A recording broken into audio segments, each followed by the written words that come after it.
Hablamos ahora sobre la soja 2024-2025 en el noroeste de Santa Fe y sureste de Santiago del Estero. La campaña 24-25 se esperaba que la siembra de soja en el noreste de Santa Fe y sureste de Santiago del Estero se ubique en los 19 millones de hectáreas a nivel nacional. Vamos a escuchar con respecto a esto a Francisco Colombo del INTA. Lo que fue campaña 2024-2025, la siembra se retrasó un poco, principalmente por las cuestiones de disponibilidad hídrica en el suelo fueron muy escasas, por lo cual la siembra se concentró, fue a mediados de diciembre, fines de diciembre, principalmente con grupos de madurez 6,5 y 7,5, lo cual la mayoría fue sobre soja de primera, digamos, sobre rastrojo de maíz o sorgo, las cuales se encuentran hoy en día lo que es en maduración, llenado de grano. El estado de esa soja en general es regular a buena, dependiendo mucho de dónde esté localizado el lote. La lluvia este año fueron muy desparejas, tanto en distribución como en cantidad. Entonces hace eso que tengamos distintas situaciones dentro del cultivo. Y bueno, sí, hay muchos casos, muchos lotes de soja que se sembraron sobre rastrojo de trigo. Muchos lotes se perdieron, digamos, principalmente porque durante el mes de febrero tuvimos un mes con bajas precipitaciones y lo que se destacó y fue algo muy anormal fueron las altas temperaturas durante ese mes, donde a falta de acumulación de agua en el suelo y las altas temperaturas fueron un combo explosivo para las hojas sembradas sobre rastrojo de trigo. Teniendo en cuenta las hojas que hoy en día se encuentran en condiciones regulares a buenas, digamos, esas hojas fueron sojas que tuvieron un buen control de malezas, un barbecho químico largo, es decir, sobre rastrojo de sorgo o maíz, donde realmente se hicieron controles de malezas adecuados y acumulación de agua en el perfil, digamos, las pocas lluvias que cayeron sobre la primavera y comienzo del verano fueron muy importantes, digamos. Y al tener un cultivo, un lote con cobertura hace que esa humedad se almacene correctamente en el suelo y esté disponible después para el cultivo. Por otro lado, fue una campaña donde el productor estuvo siempre a la defensiva, digamos, cuidando esa soja, controlando adecuadamente lo que es maleza y plagas en el cultivo. En realidad esta campaña no fue una campaña donde hubo mucha presión de plagas, de insectos. Entonces, digamos, dentro de todo puede compensarse un poco los costos con respecto a los rendimientos que se esperan. También hay que tener en cuenta que en muchos casos y por la fecha de siembra que fue a fines de diciembre, principalmente los grupos 6, 6,5 fueron sembrados acortando entre surcos, lo que permitió poder cerrar el surco rápidamente y poder evitar la evaporación de agua directa del entresurco. Hoy en día esas hojas son las que tienen buenas condiciones, buenas estado en general del cultivo bueno, digamos. Con respecto a los grupos más largos, más allá de que se manchonó un poco el cultivo, donde hubo pérdida de plantas en formas sectoriales, el cultivo se pudo defender por una cuestión de poder escapar ese periodo crítico con respecto a las altas temperaturas y la lluvia en el mes de marzo, donde se registraron un descenso de temperatura y precipitaciones. Bueno, con respecto a las estimaciones de rinde, hoy es muy temprano todavía hablar de rindes promedio en la zona porque es muy desparejo, las situaciones son muy puntuales en cada lote, en cada localidad, depende mucho del manejo y el cultivo antecesor y la variedad que uno eligió. Esta campaña fue muy interesante con respecto a la enseñanza que nos deja, en lo cual hay que prepararse para lo que viene y principalmente en en estas campañas donde los pronósticos de precipitaciones son bajas o por debajo de lo normal, digamos, siempre recomendar es tratar de poder tener los lotes limpios, barbechados, tratar de hacer un cultivo de soja en un cultivo de primera, digamos, sobre rastrojo de sorgo, maíz, donde podamos defendernos más sobre situaciones de altas temperaturas o déficit hídrico durante el verano. Y por otro lado, siempre aplicando un paquete tecnológico y de manejo, siempre cuidando el almacenamiento de agua o las precipitaciones o las escasas precipitaciones que caigan. Cada milímetro que se acumula en el suelo puede ser un granito de arena que nos permite defendernos durante situaciones críticas del verano y poder tener rendimientos adecuados del cultivo. Por otro lado, siempre invitamos a todos los productores que se acerquen tanto a la experimental de INTA Rafaela, que hay profesionales muy capacitados, como también acá a la Agencia de Extensión Rural de Ceres, invitarlos a que se acerquen y poderles suministrar toda la información necesaria. Bueno, continuamos y cambiamos totalmente de tema ahora. Vamos a hablar justamente de nutrición de los cultivos, porque Claudio Sin afirma que la clave de la salud humana comienza en la nutrición de los cultivos. En el marco del reciente simposio Fertilidad organizado por Fertilizar, Asociación Civil, el reconocido médico Claudio Sin compartió sus reflexiones sobre la íntima conexión entre la agronomía y también la medicina. Lo escuchamos. Estoy maravillado por la cantidad de gente, por la calidad de gente, por la cantidad de información que recibí, que escuché, que me voy a llevar a casa para poder procesar y contarle al público con el cual tengo contacto todos los días acerca de todo esto, que es fantástico. Esta asociación o matrimonio entre la agronomía, entendida en este nivel, y la medicina, creo que puede dar frutos seguramente muy interesantes para la gente. Justamente, ¿cómo se vincula esa nutrición de los cultivos con la salud? Están íntimamente ligadas. Lo que pasa es que no lo saben. Entonces hay que avisarle a los médicos y a la gente que hace la producción de alimentos y a los agrónomos que traten de mantener un diálogo más fluido. Y no estoy echando la culpa a nadie, estoy describiendo situaciones. Yo vengo acá a enterarme de cosas y me voy feliz de enterarme de las cosas que me entero. Se dice que somos lo que comemos, pero también dijiste eso lo dijo que 15% Hipócrates. de chicos que están gorditos viene de un 40% de padres también con sobrepeso. Somos lo que hay en casa. Claro, somos el modelo que copiamos. Esa es la verdad de la historia. Así que si los que comemos y somos adultos damos un modelo de gestión de la comida muy abundante en cosas que realmente engordan, los chicos van a terminar gordos. O sea, no puede sorprender que en Argentina, que hay casi 40% de gente entre sobrepeso y gordos, un poco más, yo les diría que llegan al 60%, tener solamente un 15% de chicos flacos gordos, es casi un milagro, porque con el modelo de ingesta de comidas que tenemos los adultos, realmente los chicos se están salvando. Comparando con lo que se vive en otros lugares del mundo, ¿cómo estamos en ese tema? ¿Dónde influyen nuestros alimentos? Usamos alimentos. En otros lugares del mundo usan alimentos más naturales y más de estación. Acá no estamos muy acostumbrados a eso, salvo un grupo de gente particular que come espárragos solamente en los meses donde hay espárragos. Pero en Europa eso es muy frecuente, que la gente sepa en cada estación qué tipo de alimento conviene comer. Y eso es muy bueno porque son alimentos frescos, naturales, muy ricos en nutrientes, no procesados.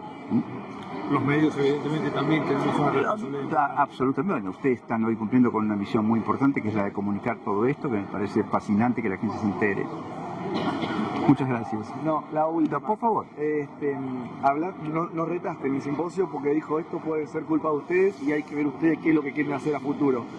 Lo dije como una ironía para los productores de alimentos, porque el tema es o alimentan el suelo con los nutrientes adecuados o suplementan los alimentos. Pero la gente tiene que comer alimentos que tengan suficiente cantidad de nutrientes como para no entrar en deficiencia, ¿no? Esta es la idea. Al consumo de zinc, ¿le podemos agregar que vean tus videos, que combinen zinc con zinc? Buena idea, muchas gracias, buena idea. Bien, Vamos a hablar ahora sobre la degradación de los suelos, la amenaza de la degradación de los suelos más específicamente. Desde Fertilizar, asociación civil que organizó el reciente simposio, señalaron el estado actual de los suelos en el campo argentino y la permanencia de las brechas de rendimiento. María Fernanda González de San Juan, directora ejecutiva de Fertilizar, hace uso de la palabra y esto fue lo que dijo. Una de las personas que abrió este simposio Fertilidad 2025 es María Fernanda González San Juan, la directora ejecutiva de Fertilizar, la asociación civil que organiza este simposio. Bueno, Fernanda, gracias por este ratito. ¿Qué quisiste transmitir? ¿Cuáles fueron tus palabras para el que no lo pudo ver? ¿Y cuál es el objetivo de este simposio? Bueno, la verdad es que lo que uno quiere transmitir cuando abre este simposio primero es la satisfacción de que uno va haciendo las cosas que el productor necesita, que los asesores necesitan, porque cuando ves que vas a empezar a hablar y hay 1000 personas, nosotros hablamos solo de agronomía, en el simposio se habla de agronomía, es nuestro eje, le hablamos al productor, le hablamos al asesor, a los técnicos.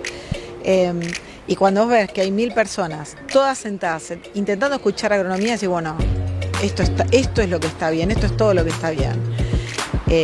Más en un año con el contexto que vamos a tener. Es un año donde tenemos humedad. Si hay humedad, hay que hacer agronomía, porque vamos a tener en nuestros pies, en el suelo recargado, el recurso más escaso, que es el agua. Y lo sabemos bien porque venimos de sufrir mucho. Entonces, es un año para hacer mucha agronomía. Y cuando te parás ahí y ves que vinieron a escuchar la agronomía, vos querías transmitir eso y te vinieron a escuchar, decís, bueno, eso está bien. Y que las empresas entiendan que nos tienen que apoyar con esto, es muy importante. Ver la cantidad de empresas que están hoy ofreciendo tecnología materializada como insumo, ¿no? Como fertilizante, tecnología como máquinas, tecnología como servicios de laboratorio de suelos, de servicios de mapeo y digitalización de campos. Entonces, si las empresas lo entienden, si los asesores se ocupan y se preocupan por capacitarse, eso está bueno. Está bueno el esfuerzo que hemos hecho para hacerlo. Y vos sabés que hoy a mí el panel que nosotros teníamos decíamos, ¿rompimos la inercia o cambiamos la velocidad? Y la verdad es que cuando uno mira dónde tenemos los primeros registros de uso de fertilizantes, que son al principio de la década del 90, y que es cuando se crea el proyecto Fertilizar, decimos, uy, sí, crecimos un montón. Para que te des una idea, la tasa de crecimiento de uso de fertilizantes es en promedio un 8% anual. O sea que el productor cada vez usa más tecnología. Y me decís, che, pero las brechas no se cierran. Y es más, hay brechas como la de maíz que se agrandó. En el 2015, cuando presentamos el primer mapa de brechas, la brecha en maíz en promedio era del 41%, hoy es cerca del 50%. Entonces aumentó la brecha y dices, che, si usamos más tecnología, bueno, ¿sabés qué pasa? Es que por un lado vos tenés techos más altos para llenar, o sea, la genética sigue dándote materiales híbridos que tienen mayor potencial de rendimiento y por otro lado los suelos se van agotando. Entonces, si bien rompimos una inercia y usamos más tecnología, hay algo que hace que eso no se concrete en cierre de brechas y tiene que ver con que los suelos cada vez están más deteriorados, que eso también lo vimos, y con que la expectativa de rendimiento es mayor. Y la expectativa de rendimiento está dada, por un lado, por el material genético que usás, ¿no? Pero además por el ambiente. Y lo que me refería este año es, tenemos humedad, el techo que podemos llegar es mayor, levantamos el techo puntualmente porque tenemos humedad. Porque cuando sabés que vas a tener un año poca humedad, bajás el techo de expectativa de rendimiento. Tengo más humedad, subo la expectativa de rendimiento. Si yo me comparo la brecha en años con humedad, seguramente es todavía más grande, ¿no? Si yo te digo, en promedio es un 50%, ok, pero en años de humedad donde yo tuve el techo más alto, con este nivel de disponibilidad en suelo y con el paquete tecnológico que uso, no alcanza. Es tan fuerte la evidencia que cuando, por ejemplo, algo que veníamos mostrando, que el mapa de zinc, ¿no? Por elegir un nutriente que te diría era casi testigo, todos los años hay extracción de zinc y se aportaba muy poco. El uso de zinc, el uso de zinc no es similar al uso de fósforo y de nitrógeno. El uso de zinc son kilos por hectárea, no son, o son gramos por hectárea, ¿no? es 1 kilo por hectárea, 1,5 kilo por hectárea la dosis. Entonces, en general se aplica junto con otro fertilizante, ¿no? Con fósforo, por ejemplo. ¿Qué pasa? Como empezaron a aparecer productos en la paleta que hay a disponibilidad de productor que tienen ese zinc asociado, notamos, y por eso digo que hay mucha evidencia, notamos que hubo una aplicación de zinc. Y así como venía el zinc cayéndose a pique en los suelos, de golpe no es tan así.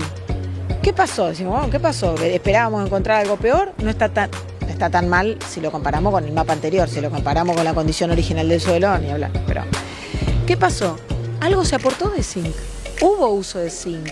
Y por eso te digo, la evidencia es mucha, es muy contundente. Cuando mostramos un mapa, hasta identificamos la sensibilidad de que se está aplicando ese nutriente, porque hoy hay fertilizantes, principalmente fosfatados, que te acercan una cantidad de zinc. Ahora, así como te digo, en el zinc parece que la tasa de deterioro se estancó, no bajó mucho más.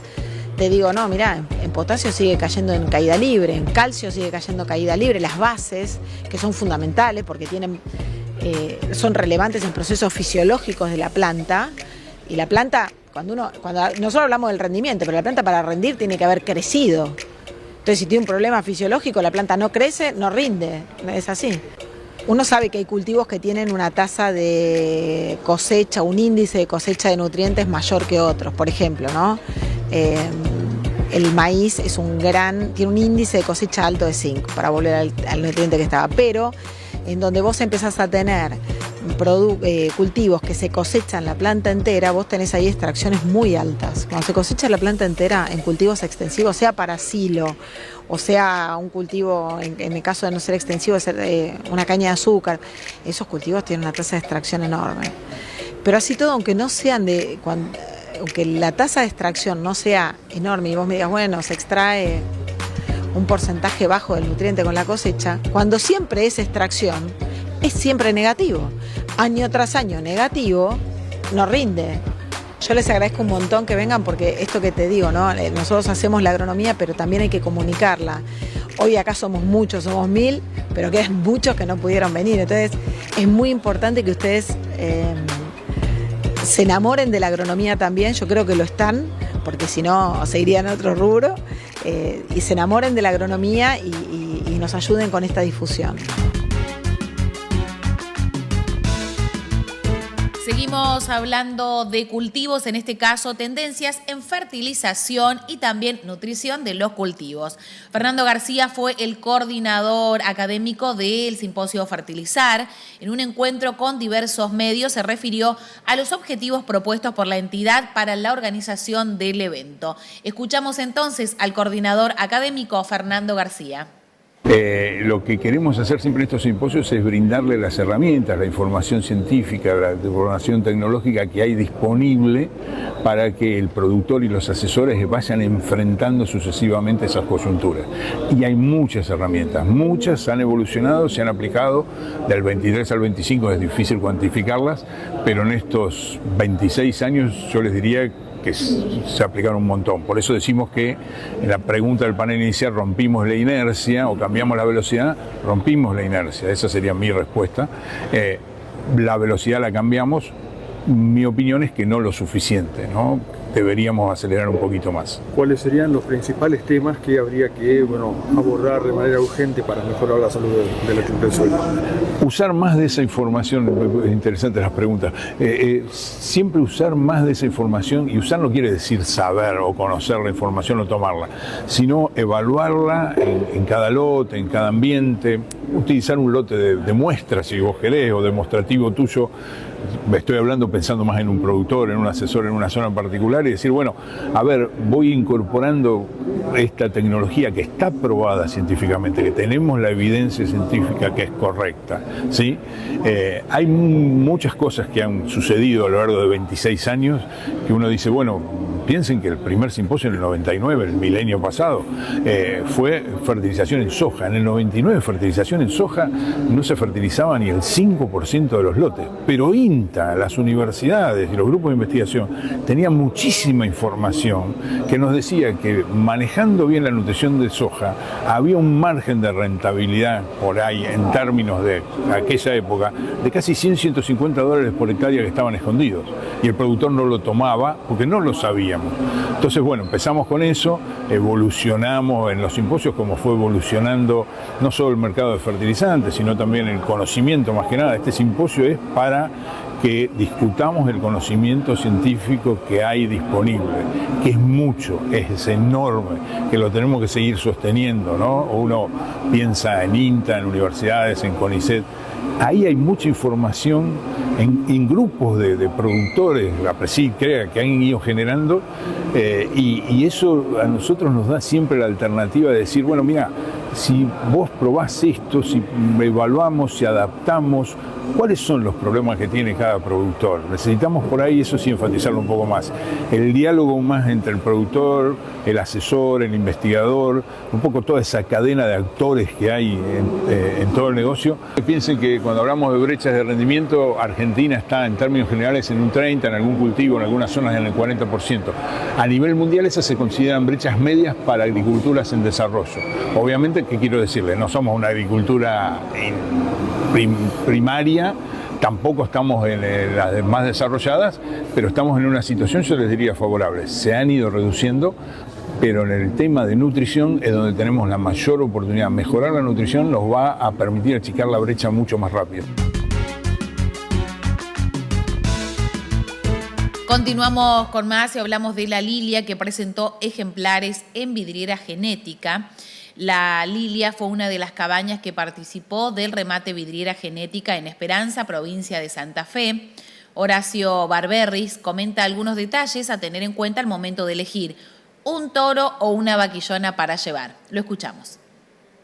La verdad que primero un día espectacular. Suspendieron el día, pero le tocó un día bárbaro. Eso es bárbaro.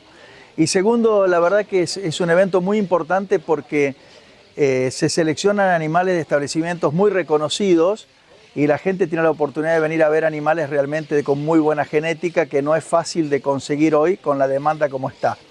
Creo sinceramente que aquí van a encontrar vaquillonas en la selección genética de muy buenos toros padres, ya sea por inseminación o por servicio natural, pero con inversión siempre en genética, que eso es importante, y la crianza de esas vaquillonas que están bien desarrolladas por la edad, entonces tienen siempre más perspectivas para poder producir más leche que animales que han sido sufridos en la crianza, ¿no? Todos sabemos que necesitamos que la vaquillona antes de los 2 años y medio de edad esté parida, así que para eso hay que servirlas jóvenes y tienen que tener un buen desarrollo que supere los 350 kilos de peso al momento de inseminarla.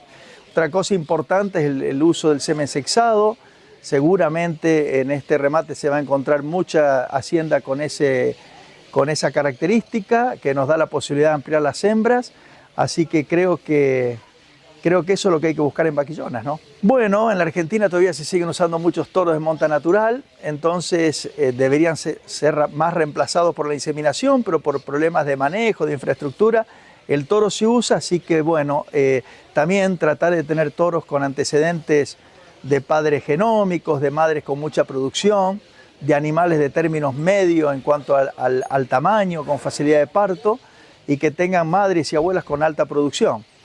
Creo que hoy en el mercado se encuentran, las cabañas han invertido mucho dinero y se encuentran toros para poder hacer un buen trabajo. Un tema también importante siempre en reconocer, a veces cuesta, uno trata de buscar la pinta del toro, el cliente le gusta que el toro sea a veces tapadito de negro y lindo, bien armadito, y a veces la genética, ese tipo de toro no tiene la mejor genética. Si tiene ese tipo de condiciones y tiene una gran genética, bienvenido sea, pero a veces la parte de estructura del toro no quiere decir que vaya a dar malas vacas, al contrario, a veces hay animales que no son tan lindos, pero que su genética, madre, abuela, bisabuela y su genoma es muy bueno y esos toros transmiten realmente muy bien y dan grandes vacas, ¿no? Otra condición importante es que cuando uno necesita mucha producción de leche, grasa y proteína Vuelvo a repetir, a veces los toros no son lindos, pero de acuerdo a su genética dan cantidad de litros de leche. Y también, aunque parezca una paradoja en conformación, a veces toros que no son tan lindos dan muy buena conformación, patas, ubre, y eso es de esa manera, ¿no? Bueno, con respecto al remate del día de hoy, la lilia trae 2 reproductores que tienen 2 años y medio. Estos toros fueron usados en repaso en vaquillonas de la lilia, o sea, se han usado en septiembre, octubre, noviembre y diciembre como repaso. Son 2 toros genómicos de alto nivel y que hoy, con 2 años y medio, están aptos para empezar a trabajar en cualquier tambo. Así que creo que es una muy buena oportunidad. Son toros que provienen los 2 de una vaca muy importante de embrión importado que se trajo en el 2010, así que tienen gran genética. Sí, una cosa importante para destacar es hoy con las redes la cantidad de información que se puede brindar de los animales que uno vende. Cabaña y Tambos La Lilia siempre a estos toros los promociona pasando por las redes su pédrigue, quién es la madre, quién es el padre, los antecedentes genómicos, su prueba genómica.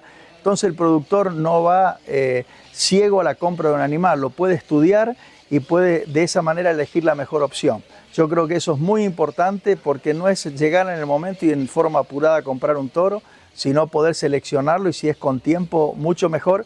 Y vuelvo a repetir, las redes hoy dan esa posibilidad, realmente es impactante a la velocidad que corren los datos de los animales que uno ofrece, ¿no? Bien, bueno, ahí todos los consejos si se trata de elegir un buen toro, como decía él. Bien, hablamos de rolado en cultivos de cobertura o de servicios. El rolo para el control mecánico de los cultivos de cobertura es una alternativa que puede ser utilizada por los productores en zonas de conflicto por las aplicaciones de agroquímicos. Vamos a escuchar al ingeniero agrónomo Salvador Prieto del INTA. Y hoy estamos aquí compartiendo una experiencia de trabajo de investigación que se está llevando a cabo en el área de riego de Santiago del Estero, y en donde estamos trabajando y mostrando junto con los productores la utilización de las prácticas de una herramienta que son los cultivos de cobertura o cultivos de servicio. Estos cultivos, ¿sí?, son cultivos que no se cosechan, hay diversos, entre ellos hoy estuvimos viendo vicias y mezclas con cebada y triticale, y son importantes en los sistemas de producción bajo riego porque lo que pretendemos con ellos es mejorar o recuperar suelos que se han ido deteriorando con el manejo, digamos. Entonces, en definitiva, es una práctica en donde incorporamos biomasas y restos vegetales en el suelo para favorecer todo lo que es la actividad microbiológica, la actividad en el suelo y toda la dinámica de captura y uso de recursos para que los cultivos produzcan más y además, como hablamos de sustentabilidad, produzcan más en el corto y en el largo plazo. Y bueno, y es una práctica que cada vez el productor está más interesado, entonces de a poco vamos dando y difundiendo el manejo y la utilización del mismo y sobre todo vamos ayudando al productor y a todo el sistema de producción que piensen los sistemas como tales, digamos, un sistema de producción en donde no tenemos que hablar de cultivos individuales sino de las rotaciones o las secuencias de cultivos. Estos cultivos de cobertura fundamentalmente apostamos mucho a la vicia o a la integración de vicia con gramíneas. Lo que buscamos es la traslación del nitrógeno que produce la vicia, que en estos cultivos que estamos ensayando varía entre los 100 y los 150 kilos de nitrógeno, de los cuales por supuesto no todo se toma a través de la inoculación de la vicia, sino que también toma nitrógeno del suelo. Estamos viendo cuánto de ese nitrógeno puede ser aprovechado por un cultivo posterior como es el algodón. En ese sentido adquiere mucha importancia, digamos, el volumen de materia seca y la capacidad que tenga el inoculante para fijar nitrógeno por parte de las bacterias, porque fundamentalmente gran parte de ese nitrógeno, por lo menos en un 60%, va a ser aprovechado por el cultivo posterior. Para que el cultivo entonces lo aproveche, en este caso algodón, vuelvo a repetir, también podría ser maíz, pero en este caso algodón, lo que buscamos es el momento de corte. La jornada justamente del día de hoy se trata del momento de corte de los cultivos de servicio. Ese momento para el caso del algodón, como en esta área de producción, digamos, se puede hacer tanto en siembra directa como en siembra convencional, o sea, con el enterrado del rastrojo. Nosotros estamos aconsejando aproximadamente, en más, el 90% de los lotes que se manejan en esta área, digamos, es con cultivo convencional, o sea, con pasaje y enterrado del rastrojo, nosotros estamos aconsejando que se haga entre 30 y 45 días antes, ¿sí? De manera tal que se permita, luego del riego posterior, luego del riego y la posterior siembra, digamos, que el cultivo antecesor comience a descomponerse rápidamente y a disponibilizar el nitrógeno, digamos, para que el algodón, en el momento fenológico de comienzo de mayor demanda, que es cuando el cultivo de algodón entra en pimpollado, digamos, empiece a disponibilizar ese nitrógeno para que impacte en el rendimiento y de esa manera el productor ahorre, digamos, en fertilizantes inorgánicos que son susceptibles de ser lavados por el riego, porque el riego en esta zona se hace por riego por inundación, o sea, con manto total. Entonces, una de las medidas que estamos encontrando es que este nitrógeno se va liberando lentamente y el cultivo lo va aprovechando, digamos, de tal manera que hemos conseguido aumento en los rendimientos de entre 500 y 1000 kilos de algodón con los cultivos antecesores. Para el INTA esto es una línea prioritaria y es por ello que estas actividades y otras más que se están relacionando asociadas a esta temática están en el marco de un proyecto que es un proyecto de INTA que se está llevando a cabo en 2 provincias, en Tucumán y Santiago del Estero, y justamente el nombre es de intensificación sostenible, ¿sí? Esto que acabo de comentar y resumir es una forma de intensificar los sistemas de producción para que ellos sean sostenibles.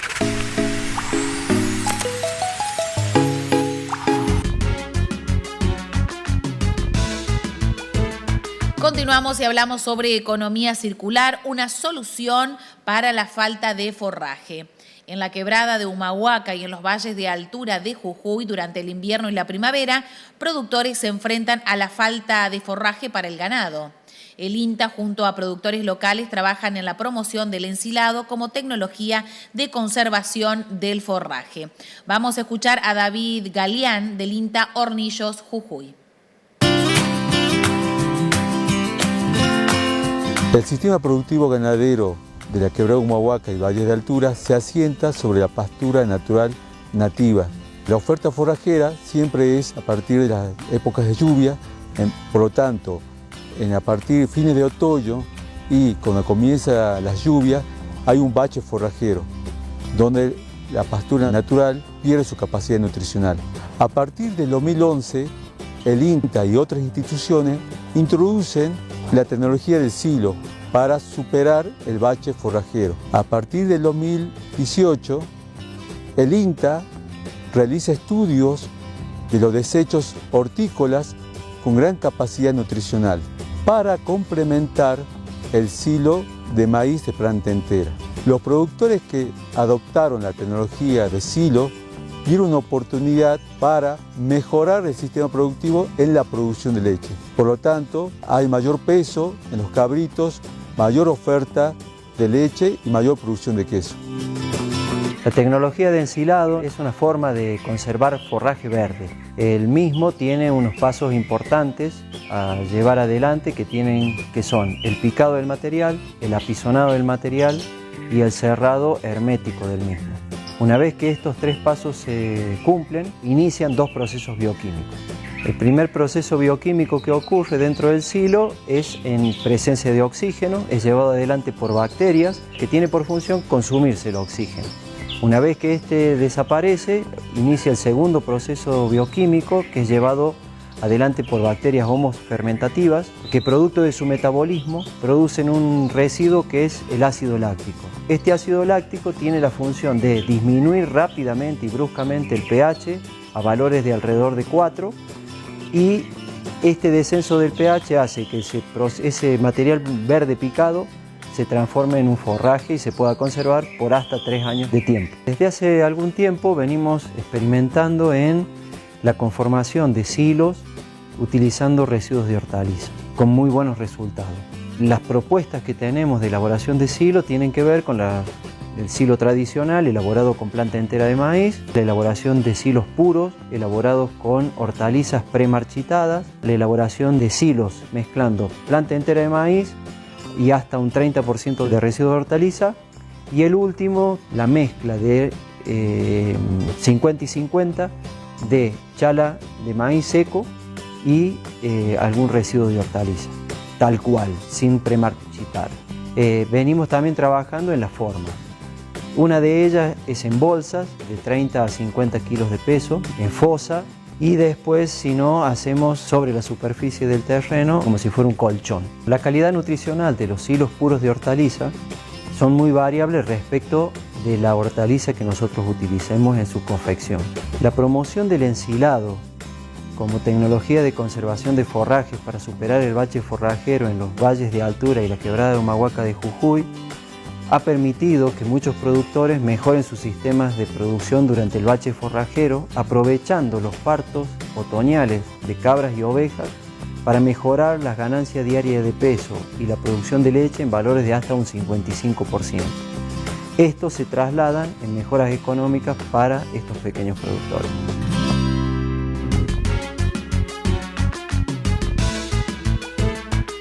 Ahí estábamos viendo a estos estudiantes ganadores de las Olimpiadas en todo Láctea. Bueno, realmente pero muy importante este evento allí en Santa Fe, en Esperanza, que se estuvo desarrollando durante todos estos días. Nosotros ya llegamos al final, estamos en el final de Info Federal, los invitamos a quedarse en la pantalla de Telemax para seguir disfrutando de la programación. Ya estamos a mitad de semana y nos está costando últimamente que no haya feriados, cuesta un poquito la semana completa. Mañana jueves estaremos aquí a las 8 de la mañana. Que tengan un buen día.